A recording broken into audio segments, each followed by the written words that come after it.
Assalamualaikum warahmatullahi wabarakatuh.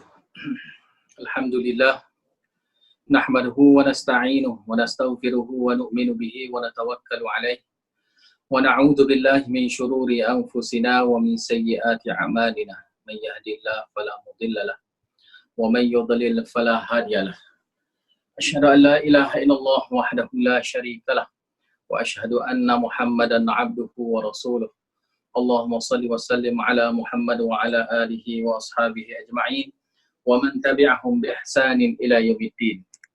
Subhanaka la ilma lana illa ma 'allamtana innaka antal alimul hakim. Rabbi shrah li sadri wa yassir li amri wa hlul 'uqdatam min lisani yafqahu qawli, amma ba'd. Sini hadis yang ke-188.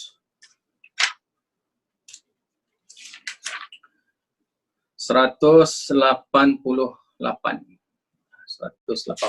ya.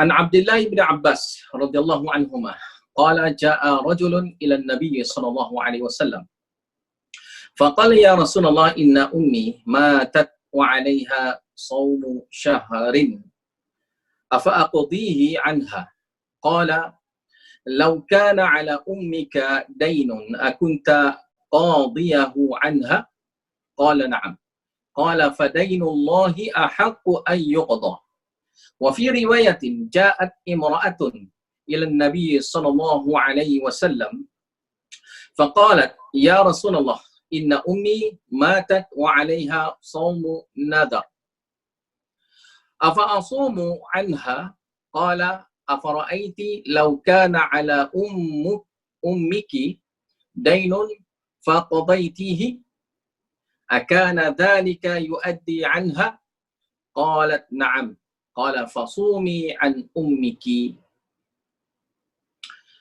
Daripada Abdullah bin Abbas radhiyallahu anhu, dia berkata, datang satu orang lelaki jumpa dengan Nabi sallallahu alaihi wasallam. Lalu dia berkata, wahai Rasulullah, sesungguhnya mak aku mati dan dia menanggung puasa sebulan. Adakah patut aku mengqada untuknya? Qala law kana 'ala ummiki dainun. Katanya Nabi sallallahu alaihi wasallam, sekiranya emak engkau adanya tanggungan hutang, adakah kamu akan melunaskannya? Qala na'am, orang itu kata ya. Qala, katanya Nabi sallallahu alaihi wasallam, fadainullah, maka hutang Allah ahakun, yang lebih berhak, ayyuqda, diqadakan, dilunaskan. Wa fi riwayatin, dalam riwayat lain ada beritahu, ja'at imra'atun, datang satu orang perempuan. Tadi cerita satu orang lelaki, ini cerita pula satu orang perempuan. Jumpa dengan Nabi sallallahu alaihi wasallam, lalu dia berkata, ya Rasulullah, wahai Rasulullah, inna ummi matat, mak aku meninggal, wa 'alaiha shawmu nadrin, dan dia menanggung puasa nazar yang dia tidak lunaskan. Afa asumu 'anha, adakah boleh aku puasa nazar untuknya? Qal, katanya Nabi sallallahu alaihi wasallam, afara'aiti, apakah pandangan kamu? Law kana 'ala ummiki, sekiranya tanggungan mak engkau, ibu kamu itu, dainun, hutang, faqadaitihi, adakah kamu akan melunaskannya? Akana dzaliki, adakah perkara itu yuaddi 'anha, perlu ditunaikannya? Qala, kata perempuan itu, na'am, ya. Qala fasumi 'an ummiki, maka hendaklah kamu puasa untuk mak kamu itu. Dua hadis ini hadis yang mana sangat luasnya perbincangan di kalangan ulama. Luas. Mana sampai pembahasan ini daripada zaman sahabat lagi sehingga tabi'in, sehinggalah ke zaman ulama-ulama fiqh dan ulama-ulama hadis bincang dalam masalah ini. Dan sampai sekarang pun perkara ini ada setengah-setengah tu faham itu, ada setengah faham ini.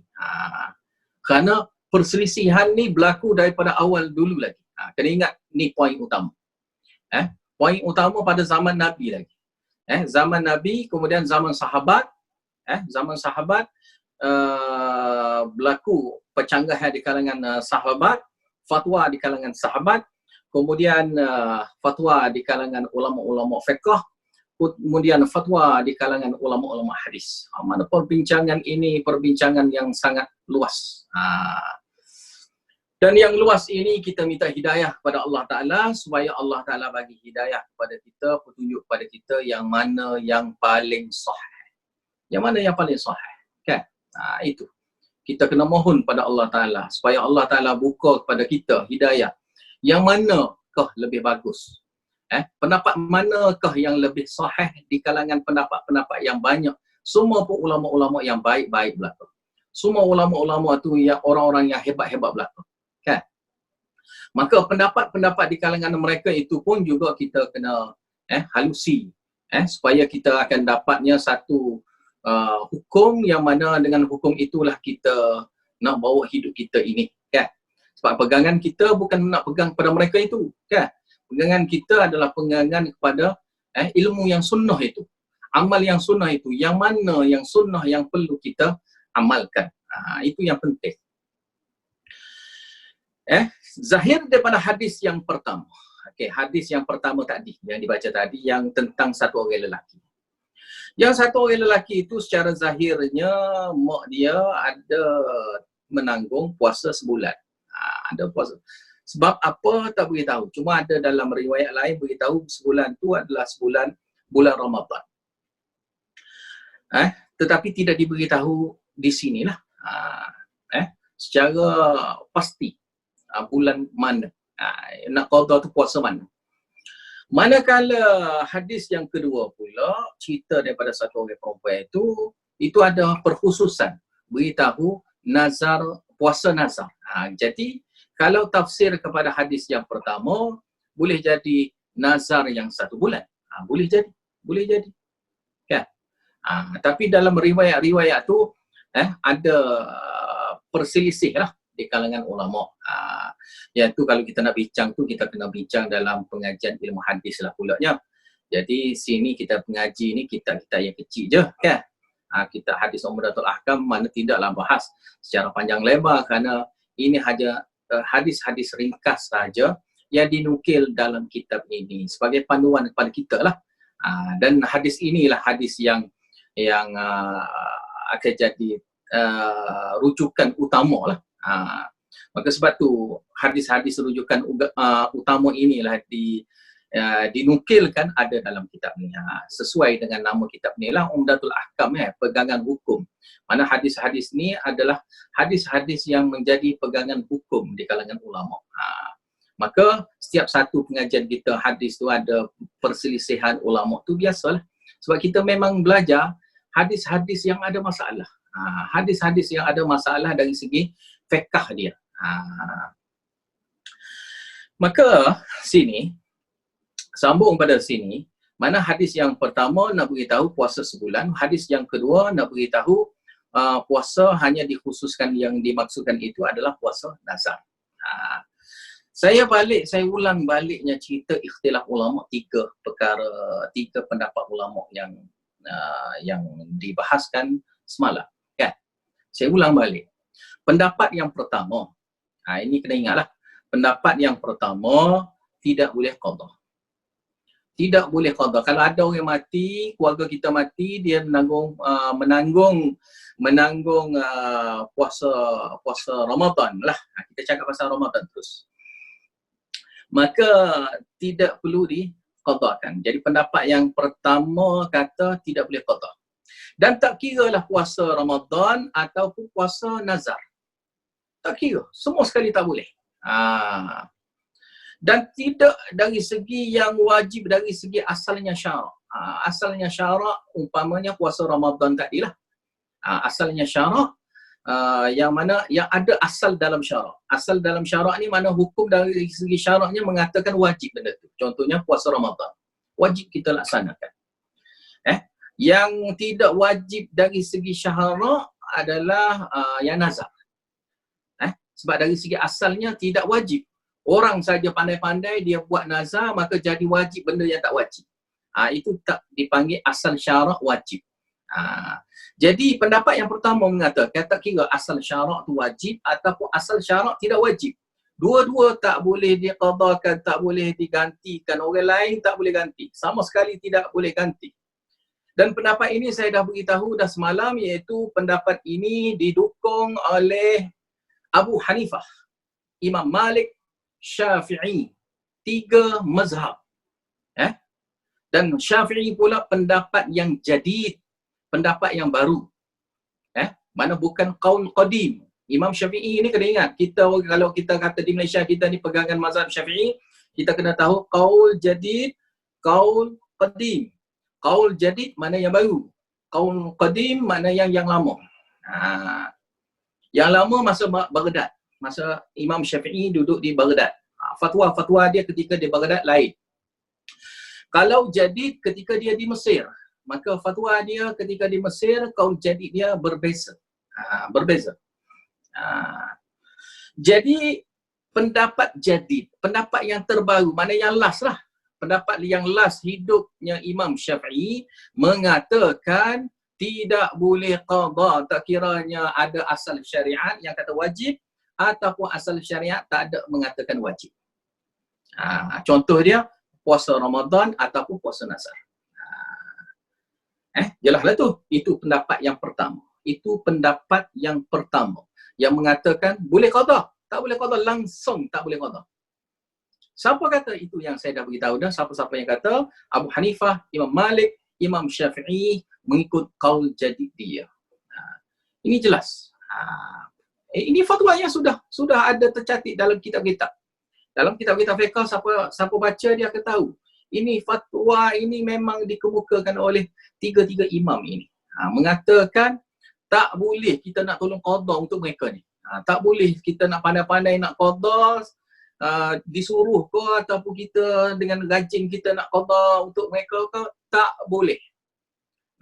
Diulang sini mana hukum tak boleh. Pendapat yang pertama kata tak boleh. Dalil dia saya akan beritahu ni. Kenapa mereka kata tak boleh.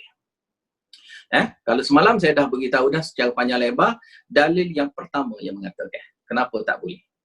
Pendapat yang kedua mengatakan hanya boleh qada yang nazar sahaja.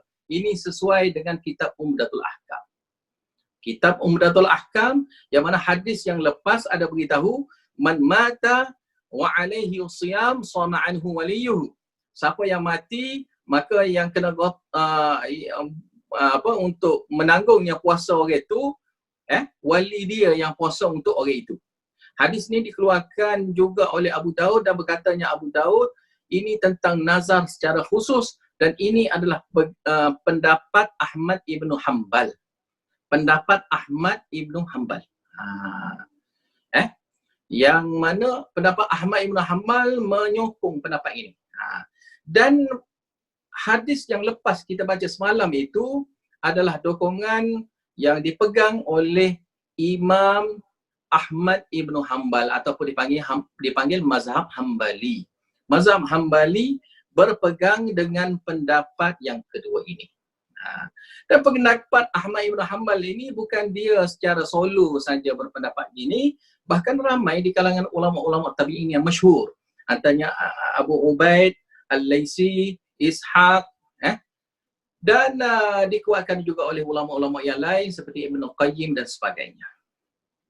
Itu pun juga saya sudah beritahu dah semalam. Yang mana pegangan ini dipegang oleh pendapat Ahmad Ibn Hanbal hanya nazar sahaja. Puasa Ramadan sama sekali tidak boleh ganti. Cuma saya sentuh sedikit pendapat yang kedua ini. Pendapat yang kedua tidak diganti tetapi dibayar makan. Dibayar makan. Pendapat yang kedua tidak diganti puasa tetapi dibayar makan untuk satu kali. Cuma khilaf nak bayar banyak mana. Ada kata 1 mun, ada kata setengah gantang. Dan ada kata kena ganti 30, kena bagi makan 30 orang fakir miskin. Itu khilaf dari segi menentukan banyak mana nak kena bayar kepada fakir miskin. Itu kita abaikan. Cuma nak beritahunya untuk ganti puasa tidak ada bagi pendapat yang kedua.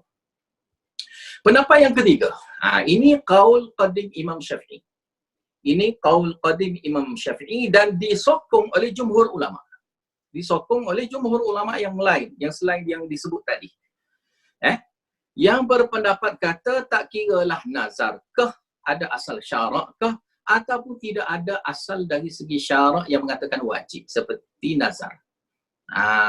Mana sama ada yang ada asal seperti puasa Ramadan ataupun yang tidak ada asal yang wajib seperti puasa nazar, puasa kifarah dan sebagainya. Yang ini pendapat yang ketiga, dia membolehkan ganti puasa dengan puasa. Mana dia tu orang mati tu tak puasa, kita sebagai ahli waris bolehnya mengqada untuk mereka.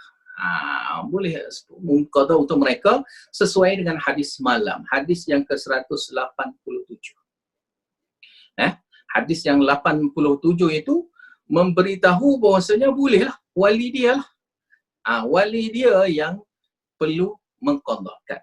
Pendapat yang ketiga ini bersyarat wali. Bersyarat wali. Yang ramainya berpendapat gitulah. Dan pendapat ni yang paling sahih lah. Mesti wali. Mesti wali. Mesti wali. Wali ini siapa dia? Wali ini di kalangan ulama dia buat mudah saja. Wali maknanya adik-beradik orang tu, mak ayah orang tu, anak orang tu, termasuk juga suami ataupun isteri orang tu. Termasuk juga suami isteri. Kalau yang mati itu suami, si isteri boleh tolong buat. Kalau isteri yang mati, maka suami boleh tolong buat. Tapi pendapat yang ketiga ni ramai tak menyokong pendapat yang mengatakan selain daripada wali boleh qada. Selain daripada wali boleh qada, tidak ada. Tidak ada sama sekali. Mana selain pada wali, tidak bolehnya qada puasa orang lain. Hanya wali saja kerana Nabi beritahu wali. Bila Nabi kata wali, maka khusus hanya wali.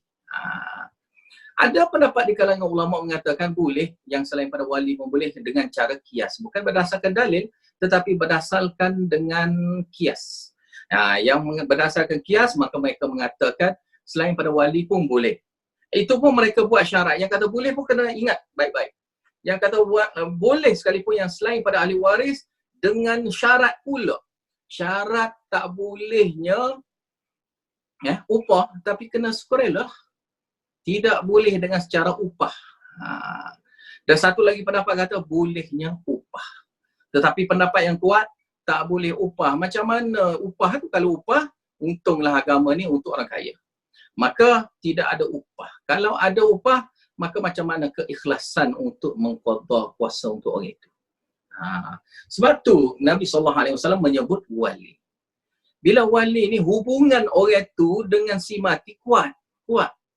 Sama ada dia tu suami dia ke, yang mati tu suami dia ke, ayah dia ke, mak dia ke, isteri dia ke, adik-beradik dia ke. Hubungan tu kuat, perasaan dia tu kuat, maka dia qada pun dengan perasaan yang kuat. Kalau orang luar tak ada perasaan hubungan kaum kerabat tu, tidak ada. Hanya sebagai hubungan sesama Islam saja. Itu saja. Maka ini timbul banyak masalah untuk yang selain daripada wali. Okay.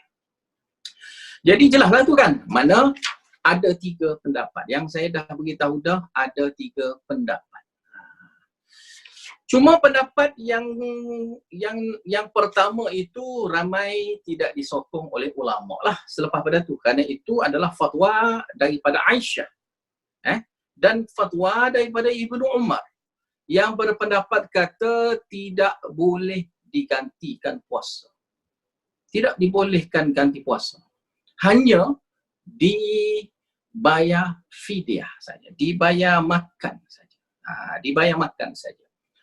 Cuma itu, hadis itu bukan hadis yang marfu', tetapi hadis itu hukum dia hadis mauquf.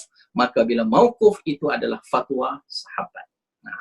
Maka sebab itulah pendapat yang pertama tu ada. Kena ingat, pendapat yang pertama itu yang disokong oleh pendapat jadi Imam Syafi'i itu disokong oleh sahabat. Pendapat itu kuat dalam kalangan sahabat. Cuma kalau kita nak gabung dengan hadis yang kita baru baca tadi, akan jadi muskilnya fatwa sahabat tadi. Akan jadi muskil. Tetapi tidak muskil juga sebab pendapat yang kedua ada. Pendapat yang kedua lebih kepada natural sedikitnya pendapat yang kedua, kerana pendapat yang kedua itu daripada Ahmad Ibn Hanbal itu kuat juga sebagai pegangan. Kenapa? Dia ada sentuh pasal asal syarak, wajib dari segi asal syarak ataupun tidak wajib dari segi asal syarak. Nazar yang tidak wajib dari segi asal syarak. Maka yang termasuk yang tidak wajib dari segi asal syarak adalah hutang. Adalah hutang. Sebab hutang, orang berhutang tu, mana wajib kita nak kena berhutang dengan orang? Kita tak wajib berhutang dengan orang. Tetapi bila kita hutang, kita wajib bayar. Maka sinilah nak beritahu, berhutang tu tidak wajib kita berhutang dengan orang lain. Tetapi bila kita berhutang, kita wajib tunai. Maka sesuailah dengan hadis yang kita baca tadi, kalau satu orang tu nazar, nak bayar nazar dia, maka nazar tu dia saja-saja buat yang hukum sunat tiba-tiba jadi wajib.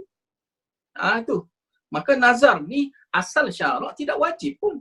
Tapi dia pandai-pandai nak nazar, aku nak buat itu, nak buat ini, aku nak puasa lah, apalah, berapa hari lah, 1 bulan lah. Sebab dalam riwayat kata 2 bulan berturut-turut nazarnya. 2 bulan berturut-turut tu lama. Nak gantikan. Maka Nabi SAW memberi panduan di sini, mana yang jenis tidak ada asal dari segi syarak, maka wali tolong qada untuk dia. Iaitu dengan cara qada puasa. Yang dengan cara qada puasa. Itu pendapat yang kedua. Kerana dibincangkan situ asal syarak ataupun tidak ada asal dari segi syarak tentang kewajipannya. Jadi pendapat yang kedua itu kuatlah dari segi pembahagian hadis yang dinukil di sini. Hadis yang sebelum pada ni 187 dengan hadis yang ke-188 ini jadi sesuai. Jadi sesuai dengan pendapat yang kedua tadi. Sesuai dengan pendapat yang kedua tadi. Cuma pendapat yang kedua tadi ada juga dia beritahu tentang memberi makan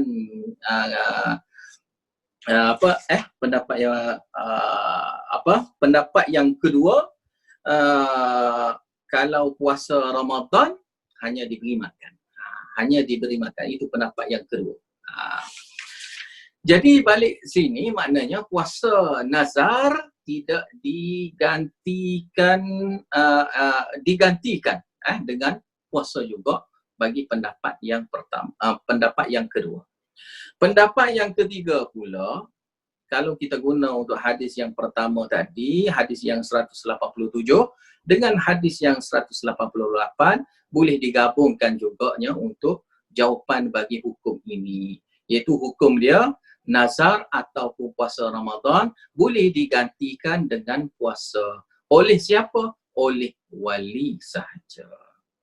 Maka pendapat dua ini adalah pendapat yang kuatlah dari segi pencampuran hadis. Jamuk hadis, mana pencampuran semua hadis, dikumpul semua hadis. Jadi pendapat yang kedua dan ketiga inilah yang sesuai dikeluarkan hukum. Cuma pendapat yang pertama tu macam jauh sikit. Tapi saya akan ulas juga kenapa jadi pendapat yang pertama itu penting juga untuk kita faham. Jadi habis itu tentang pembahagian 3 pendapat ulama tentang 3 perkara tadi. 3 hukum tadi. Kan? Mana habislah situ. Maka kita kira peganglah pendapat yang ketiga. Pegang pendapat yang ketiga kerana pendapat yang ketiga itu sesuai dengan yang ramai-ramainya di Malaysia kita ni pun, ramai-ramai pun sokong pendapat yang ketiga dan memang itu pun pendapat jumhur ulama menyokong pendapat yang ketiga. Okey, kalau pendapat yang ketiga kita menyokong pendapat yang ketiga, maka semestinya kita berhukum dengan pendapat yang ketiga ini dengan ada syarat lain pula. Itu apa syarat? Orang yang puasa Ramadan itu, kalau dia tertinggal puasa Ramadan kerana sakit yang melarat, maka kita tak ganti puasa untuk dia. Maka pendapat ketiga ni tak terjadilah untuk mereka ni. Ni kategori orang mana yang perlu kita qada. Jadi kalau kategori itu adalah orang yang sakit, yang melarat. Sakit melarat macam orang tua reda apa semua sekali. Maka mereka ini seperti mana disebut dalam Al-Quran, seperti mana semalam saya dah baca dah, wa 'alal ladzina yutiqunahu fidyah.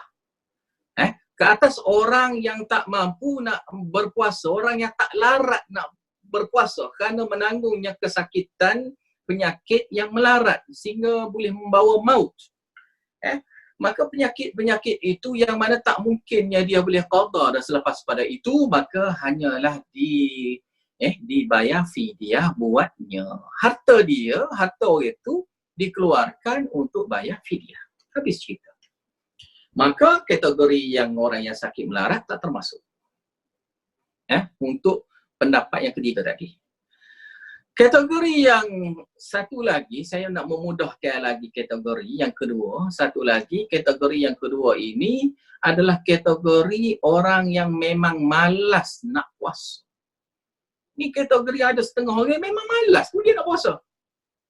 Maka, bila malas nak puasa, maka pendapat yang pertama tadilah yang sesuai untuk dia. Maka tak perlu kita qada untuk dia. Tak perlu pun. Tak perlu pun kita qada untuk dia kerana dia memang dah malas pun. Dia dah malas pun nak puasa. Dia memang selalu tak puasa. Orang suruh puasa pun dia tak puasa. Mak dia suruh puasa pun dia tak puasa. Ayah dia suruh puasa pun dia tak puasa. Suami dia suruh puasa pun dia tak puasa. Ataupun isteri dia suruh puasa pun tak puasa.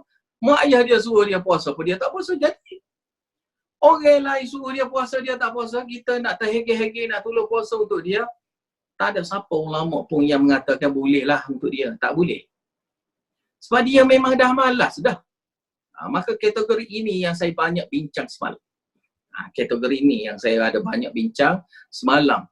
Mana kalau boleh dengar baliklah pembincangan semalam. Yang mana pembincangan semalam saya banyak sentuh pada mereka ini. Mereka yang malas nak puasa. Orang yang malas nak puasa sesuai dengan pendapat yang pertama tadi. Maka orang yang mana, kategori yang mana yang sesuai? Orang yang mana sesuai? Jadi kalau yang sesuai sedikit pun ini. Contohnya ini orang yang sesuai. Kalau nak pegang dengan pendapat yang ketiga. Iaitu orang yang memang rajin puasa. Rajin puasa. Tapi dia tu ada uzur. Contoh uzur dia ada musafir ke. Dia ada musafir ke. Ya. Maka dia musafir. Maka dia ada rukhsah. Dia ada rukhsah. Maka fa'iddatun min ayyamin ukhar. Maka dia kena ganti pada hari yang lain. Maka orang yang selalu jaga puasa ni tiba-tiba adanya uzur syar'i, maka dia pun tinggal puasa, maka kita nak qada untuk dia. Dan yang kita nak qada itu hanya yang kita tahu saja, yang lain-lain yang kita tak ma'ruf, kita tak qadakan. Yang lain-lain pada tu kita tak qadakan, sebab kalau dia memang selalu dah jaga puasa, sudah tentunya yang puasa tahun lepas dia dah puasa, maka tak perlu kita fikir yang tahun lepas, yang kita fikir sekarang ni, yang terbaru ni. Yang terbaru ni dia ada tinggal puasa kerana ada uzur, kerana musafir, uzur kerana ada sakit-sakit sekejap, tapi dia selepas dia sehat, selepas daripada raya tu dia sehat tu dia tak qada pun. Dia ada beritahu nak qada tapi tidak berkesempatan. Maka wali-wali dia nak tolong qada untuk dia, sesuailah pendapat yang ketiga. Jadi kategori ini sahaja. Kalau yang pendapat yang ketiga ini. Itu pun dibahaskan oleh ulama, kalau siapa-siapa tak qada untuk dia pun tak ada masalah. Tak ada masalah. Sebab masa dia tak puasa bulan Ramadan tu bukan dia tinggal secara sengaja. Dia tinggal dengan adanya rukhsah. Mana dia ada orang panggil surat cuti lah. Maknanya dia tak puasa, dia cuti puasa dengan ada surat cuti. Rukhsah tu makna surat cuti. Mana dia dah ada surat cuti. Maka bila dia puasa, tak puasa kerana adanya surat cuti, maka yang ada surat cuti ni tak kena apa-apalah. Kalau pejabat mana-mana pun tak kenakan tindakan. Sebab apa? Dah ada surat pelepasan daripada bos. Bos kata bolehnya dia ni cuti. Maka Kalau tak ada siapa-siapa qada pun tak ada masalah. Maka ini hanya sunat saja bagi wali-wali dia untuk qada untuk dia. Tapi kena ingat, pendapat yang ketiga ini tidak, mereka berpendapat kata tak bolehnya bayar fidyah. Tak boleh bayar fidyah. Tak boleh bayar fidyah untuk dia. Kalau semua wali dia malas nak qada untuk dia, maka hapus gitu saja. Orang yang dah mati pun tak tanggung dosa, kita yang hidup pun tak tanggung dosa si mati. Dan kita nak bayarkan fidyah untuk dia pun tidak. Kenapa? Fidyah untuk dia itu hadis tak kuat. Hadis tak kuat tentang nak bayar fidyah untuk dia. Kecuali ayat Quran yang kuat ada beritahu wa'alal ladzina yutiqunahu fidyah. Itu bagi orang yang memang sakit melarat. Maka itu bayar fidyah, ataupun orang-orang yang hamil, orang yang beranak, perempuan yang hamil, yang takut tentang kandungan dia, yang takut keadaan kesihatan bayi dia, maka dia qada, dia tak puasa, maka itu bayar fidyah. Itu tak mengapa, kalau golongan ini tak mengapa dia bayar fidyah. Tapi ini nak cakap pasal jenis orang lelaki lah paling mudah ya. Orang lelaki ataupun hukum yang seumpama dengan orang lelaki yang tinggal puasa kerana adanya rukhsah yang lain pada itu. Maka kalau nak diganti, hanya digantikan puasa, bukan diganti dengan bayaran makan. Dan lebih-lebih lagi tidak dikutip daripada harta pusaka si mati. Dan pembahasan ulama, kalau siapa-siapa tengok dalam kitab fiqh, dia akan bahas sampailah kepada harta pusaka si mati. Adakah diguna harta pusaka si mati itu untuk dibayarkan fidyah? Kalau fidyah yang alal ladina yutiqunahu, maka itu memang sepakat ulama mengatakan memang diambil daripada harta si mati. Tetapi kalau yang jenis ada rukhsah apa semua sekali, ini khilaf di kalangan ulama. Maka harta itu adalah harta pusaka, maka bila harta pusaka tidak digantikanlah. Tidak digantikan kerana dia tidak seumpama nazar.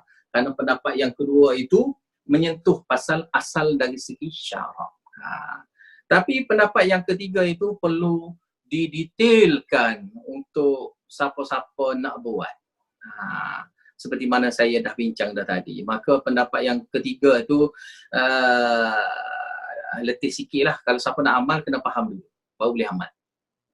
Tetapi pendapat yang kedua lebih natural. Sebab tu saya dah beritahu dah, pendapat yang kedua lebih natural. Kerana asal dari segi syarak, wajib ke tidak puasa nazar? Tidak. Puasa nazar tidak wajib. Nazar tu saja orang cari penyakit yang mana dia bernazar nak puasa. Itu wajib dari segi asal tidak. Asal tak wajib, tiba-tiba jadi wajib kerana orang itu saja. Maka ini asal dari segi syarak tidak wajib, maka hukum yang ini bolehlah si wali mengqada untuk orang itu. Manakala yang asal dari segi syarak yang wajib, tak ada siapa-siapa boleh ganti untuk dia seumpama solat. Solat satu orang itu boleh ganti tak untuk si mati? Tak boleh. Tetapi pendapat yang ketiga, saya nak sentuh sedikit. Pendapat yang ketiga, walaupun dia kata boleh qada puasa dengan puasa, tetapi pendapat yang ketiga tidak menyokong pendapat jumhur ulama di kalangan pendapat yang ketiga. Mengatakan, jumhur ulama di kalangan pendapat ketiga mengatakan tidak boleh qada solat orang mati. Tidak boleh qada solat orang mati. Cuma ada segelintir di kalangan ulama-ulama yang berpendapat dengan pendapat yang ketiga ini, yang menyokong kata yang solat pun boleh juga atas dasar kias. Itu pendapat yang tidak kuat. Maka kesimpulan. Sini saya nak beritahu kesimpulan lah secara panjang lebar. Sini kadang-kadang payah juga nak faham. Mana kesimpulannya, kalau nak qada, qada itu hanya nazar. Kalaulah kita nak pegang sangat pendapat yang ketiga itu, mesti dengan syarat wali saja. Dan kategori orang yang kita nak qada tu pun kita kena halusi lagi. Orang yang nak kita qadakan itu orang yang memang selalu puasa ke tidak. Kalau yang selalu puasa, okey, kita puasakan. Kalau yang tidak selalu puasa kerana memang dia selalu malas puasa, maka itu kita tak qadakan untuk dia. Itu tidak. Maka kalau dalam perkara ini kita kena faham elok-elok lah. Jadi kesimpulan, pendapat yang pertama lebih senang. untuk fikir. Tak payah fikir apa-apa. Puasa, tak payah qada. Pendapat yang pertama. Sebab tu pendapat pertama, tak payah pening-pening apa. Orang tu mati ada puasa. Okay, dia tanggung sendiri dosa dia, dia buat, dia tanggung. Habis cerita. Pendapat yang kedua, okey, nazar boleh. Pendapat yang ketiga, boleh semua. Boleh semua puasa. Tetapi puasa saja, ganti puasa dengan puasa, bukan ganti puasa dengan bayar fidyah. Bukan dengan bayar fidyah. Sebab tu pendapat qaul mazhab Syafi'i yang paling kuat adalah tak boleh bayar fidyah ganti untuk puasa. Tak boleh. Yang boleh hanyalah ganti puasa dengan puasa kerana nas sudah ada mengatakan puasa kena ganti dengan puasa. Yang selain pada puasa jangan kias. Yang ingat, yang selain daripada puasa tak boleh dikiaskan. Selain pada puasa, okey kita kiaskan boleh juga untuk apa? Tak boleh. Tak boleh sama sekali. Hanya dibolehkan bila adanya nas. Kena ingat, mesti kena ada nas dahulu, barulah boleh kita kiaskan. Kita boleh kiaskan atas adanya nas. Mana adanya Al-Quran, adanya sunnah yang sahih yang menyebut tentangnya, barulah kita boleh buat. Yang saki-baki lagi itu sikit lagi saya akan sentuh selepas pada ni. Wallahu a'lam bishawab. Wa akhiru da'wana alhamdulillahi rabbil alamin.